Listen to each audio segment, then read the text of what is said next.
Oke, selamat pagi semuanya. Di pertemuan kali ini kita akan masuk ke salah satu topik yang paling mendasar, tapi jujur ini juga salah satu yang paling susah dikuasai dalam menggambar figur, yaitu tentang gesture dan dinamika tubuh. Ini bukan cuma soal gimana cara gambar tangan atau kaki yang benar ya, ini lebih dalam dari itu. Ini tentang gimana kita sebagai seniman bisa menangkap nyawa, emosi, dan jiwa ke dalam goresan-goresan kita.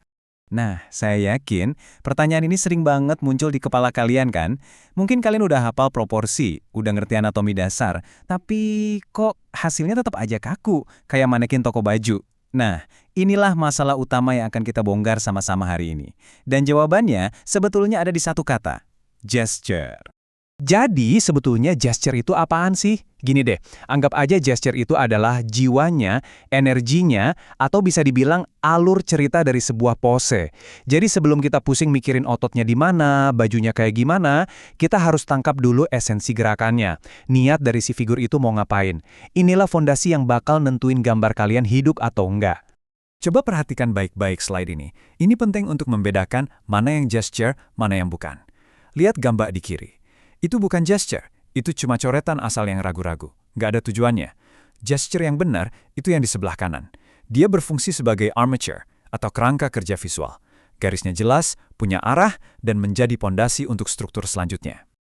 Oke, sekarang kita bedah lebih dalam lagi. Biar kita bisa membangun armature yang kuat tadi, kita perlu tahu komponen-komponen dasarnya. Kita akan mulai dari yang paling utama, yaitu tulang belakang. Dan sesuatu yang saya suka sebut sebagai alfabet visual.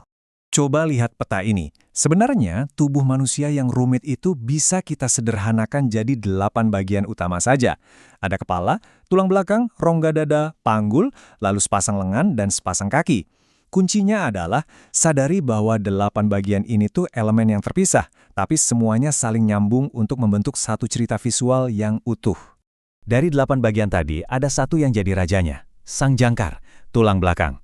Aturan mainnya simpel banget. Hampir semua gerakan tubuh kita itu adalah akibat dari posisi si tulang belakang. Fungsinya apa? Yang menyeimbangkan 3 massa utama tubuh, kepala, dada, dan panggul. Dan tolong diingat, bentuk alaminya itu kurva S yang dinamis, bukan garis lurus yang kaku kayak penggaris. Nah, ini dia senjata rahasia kalian, alfabet visual. Percaya atau enggak, cuma dengan 3 jenis garis ini, C, S, dan I, kalian bisa menangkap hampir semua ritme pose manusia. Kurva C itu untuk postur yang sederhana, kayak membungkuk. Kurva S yang lebih kompleks itu buat mengekspresikan gerakan yang lebih dinamis, ada putaran.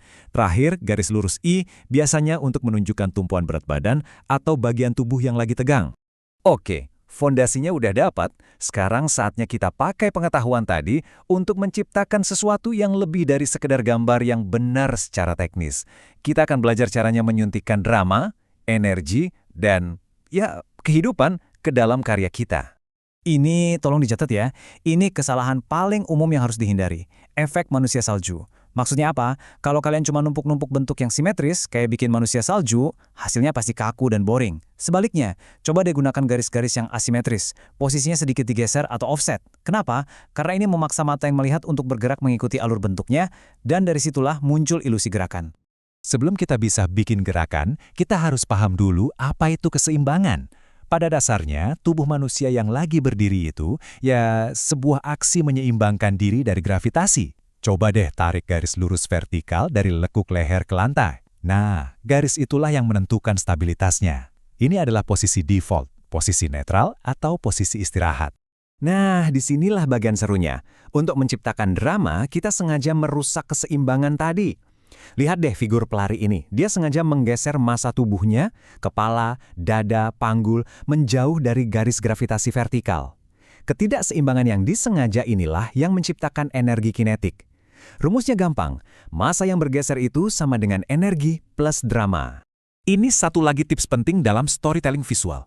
Cobalah untuk menangkap momen sesaat sebelum sesuatu terjadi. Bukan pas aksinya udah selesai, tapi justru pas tegang-tegangnya, pas tensinya di puncak. Lihat pelempar bola ini. Kita nggak gambar pas bolanya udah lepas, tapi pas dia siap-siap melempar. Ketidakseimbangan yang terkontrol ini bikin kita, penontonnya, jadi penasaran dan mengantisipasi. Disitulah kekuatan ceritanya. Oke, kita udah bahas banyak konsep ya. Sekarang, mari kita coba rangkum semuanya jadi sebuah alur kerja yang lebih praktis, yang bisa kalian langsung coba di studio nanti. Plus, ada beberapa tips penting dari saya. Ini trik yang efektif banget buat bikin sketsa kalian kelihatan lebih hidup. Setelah dasarnya jadi, coba tambahkan wrapping lines atau garis bungkus. Fungsinya apa? Untuk memberikan ilusi volume dan bentuk 3 dimensi secara cepat. Bayangin aja kalian lagi melilitin karet gelang di permukaan lengan atau tubuh. Nah, garis itu akan menunjukkan bentuk dan perspektifnya. Nah, ini dia rangkuman prosesnya. Cuma 4 langkah sederhana. Pertama, selalu mulai dari tulang belakang. Cari kurva utamanya. Kedua, tentukan posisi 3 massa utama. Kepala, dada, panggul. Ketiga, baru cari ritmenya pakai alfabet visual tadi, C, S, atau I.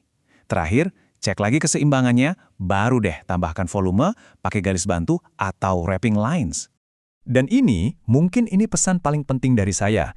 Banyak mahasiswa salah kaprah mikir kalau gambar itu harus cepet-cepetan. Bukan itu intinya. Kecepatan itu datangnya dari keputusan yang akurat, bukan dari tangan yang buru-buru. Pastikan setiap goresan kalian itu punya tujuan, punya karakter. Ingat ya, satu garis yang dibuat dengan percaya diri itu jauh lebih bernilai daripada 100 garis yang ragu-ragu. Jadi, sebagai penutup, kesimpulannya adalah gesture itu fondasi dari segalanya dalam menggambar figur.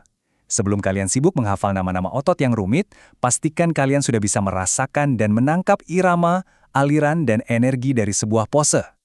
Kalau kalian sudah kuasai ini, saya jamin gambar kalian akan mulai terasa bernyawa. Oke, materi kita hari ini saya tutup dengan sebuah pertanyaan untuk kalian renungkan. Sekarang kalian sudah punya fondasinya. Pertanyaannya bukan lagi, bisa nggak ya saya gambar orang? Tapi bergeser jadi cerita apa yang mau saya sampaikan lewat figur-figur yang saya gambar. Silahkan direnungkan, selamat berkarya!